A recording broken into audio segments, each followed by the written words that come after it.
All right, thank you for sharing your swing. Let's take a look over here onto the face-on view, okay? Because the first thing I always want to look for in a golf swing, of course, is what? Where does that club release, right? Because we know that once that club gets released, then that's when we're going to be getting into that peak velocity, right? So right in there, let me get that right about there. There you go.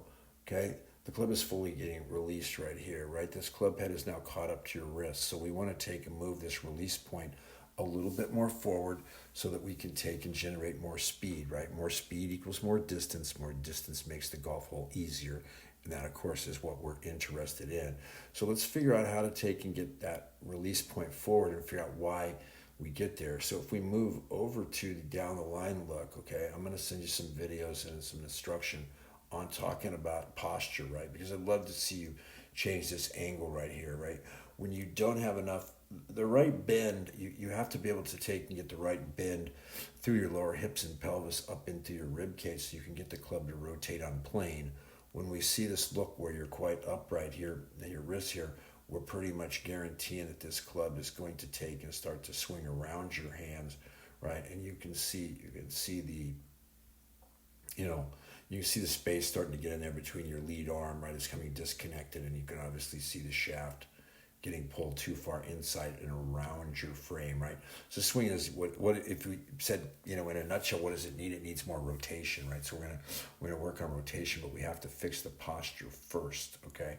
So if we can fix your posture first, then we can get that club to rotate off the ground better, okay? And we're not gonna end up having to take and get the club in here too far and too deep back behind you.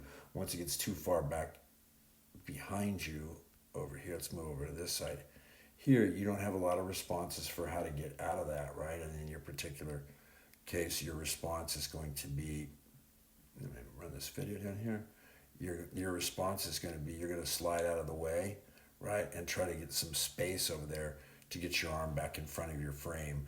Once you get your arm in front of your frame, but this is why when you have to slide to try to get over there back in front of yourself, right? This is where you're going to end up with this problem of getting the club to coming down plane, okay? So let's make first changes first, okay? That's always the first thing we want to do is what we want to try to take and have you watch the videos on the setup, get your setup a little bit better where we get your posture in a different position, okay? If I zoom in, I mean, your grip shows some good tendencies in there, but I do want you to watch the videos on how and when to get the club to take and to hinge up.